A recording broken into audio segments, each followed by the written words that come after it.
Compared to the last quarter, April, May, and June is seeing a lot more horror films, apparently. And I have 9 horror films this time around that I'd like to talk about. So let's get started. I read The Ballad of Black Tom a while ago, and I thought that was a pretty good Lovecraft short about a scheming man who goes on to become a really big player in the story of Cthulhu and the other old gods.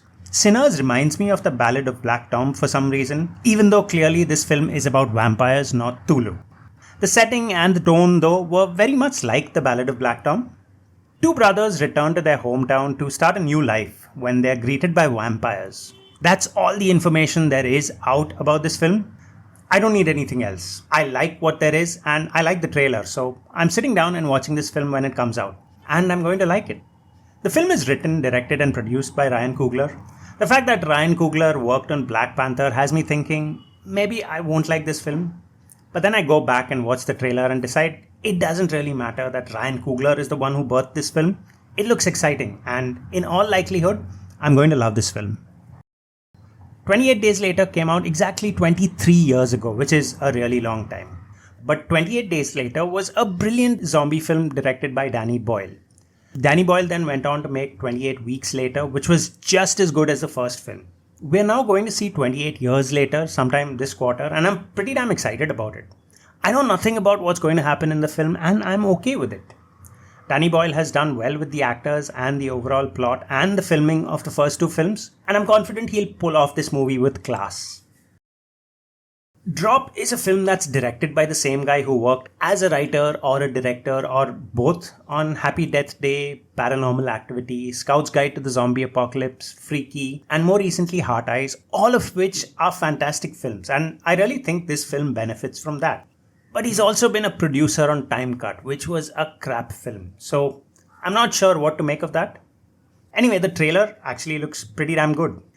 A woman goes on a first date with this guy when she gets a message that tells her to kill her date or her son will be killed. This feels like a really fun movie with really neat gripping moments that look like they're peppered throughout this film.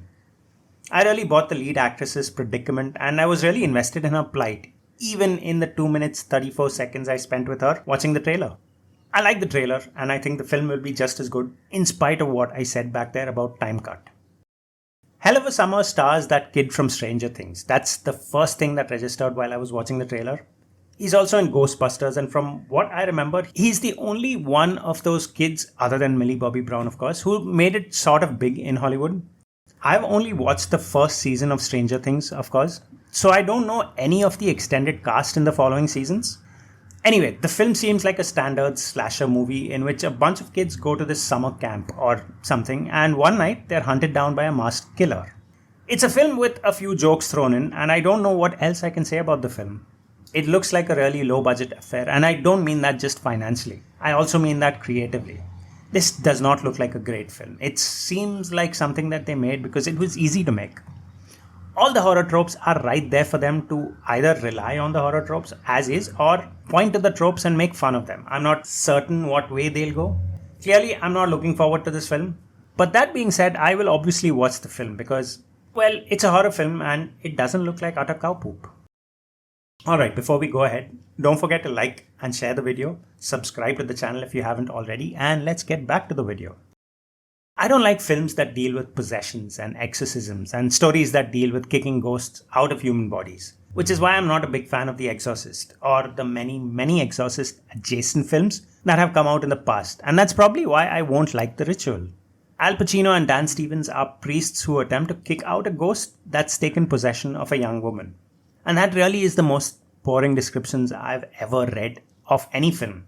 Maybe this description excites some people, I don't know. Both Dan Stevens and Al Pacino are huge names for me, and I expect to like a film that they're both in, but I'm probably going to skip this film. I don't even feel like talking about this film anymore. Let's just move on. Until Dawn looks like a fun horror film based on a video game of the same name. Video game adaptations tend to be pretty horrible, but lately you've got some good video game adaptations like The Last of Us, Fallout, and I love the Resident Evil games, so maybe Until Dawn will be good. A year after her sister disappears, a girl goes in to find out what happened, only to get brutally murdered by some psychotic killer. Except she wakes up again and finds herself trapped in an insane loop where she keeps getting killed by newer and newer horrors. a carnivorous monster, a giant monster, a creepy ghost monster, a mummified monster. Monsters, basically lots of monsters. Look, I love these kind of mindless horror films that are big on tension and big on monsters and not really big on the theme of the story. Sure, you have a theme of sorts. All films need to have themes, but that's not the heart of the film. I love those films, and Until Dawn looks like one of those films.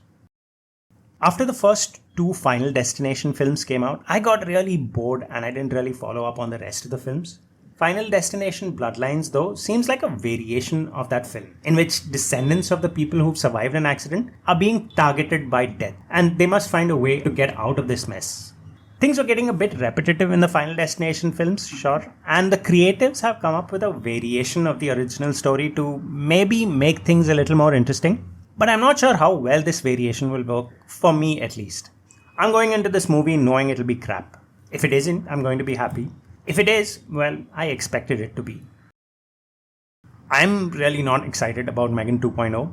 I watched the first film, and while the film was good, it didn't really cross over the threshold of really good horror films.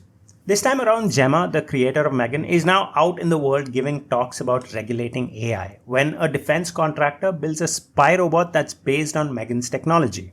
To counter this, Gemma creates Megan 2.0 that hopefully will not screw things up completely. I'm guessing either Amelia, the robot that the defense contractor builds, or Gemma's Megan will come back to life and turn evil before the end credits roll, or maybe just after the end credits roll. I'll probably forget I said this by the time the film comes out. If you guys remember, let me know if I was right or wrong in calling this. If you don't, well, enjoy your life. Neither you nor I have really lost anything valuable. Clown in a Cornfield is a film based on a book. I want to read the book. I'll probably make an attempt to read the book. But I'm quite sure I'll just end up watching the film without actually reading the book. Reading books is hard.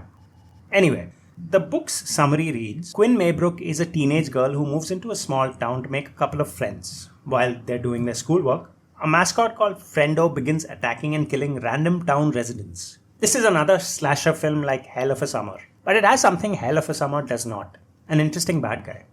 The trailer for the film looks nice, but this is a slasher. I don't know how good of a slasher this film will be.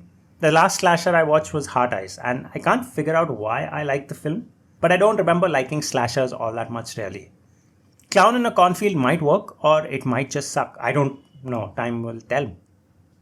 And that sums up all the horror films coming out over the next 3 months. Let me know what you guys think about these films, or if you come across some other horror films that I haven't talked about here. That's it from me. See you guys next time.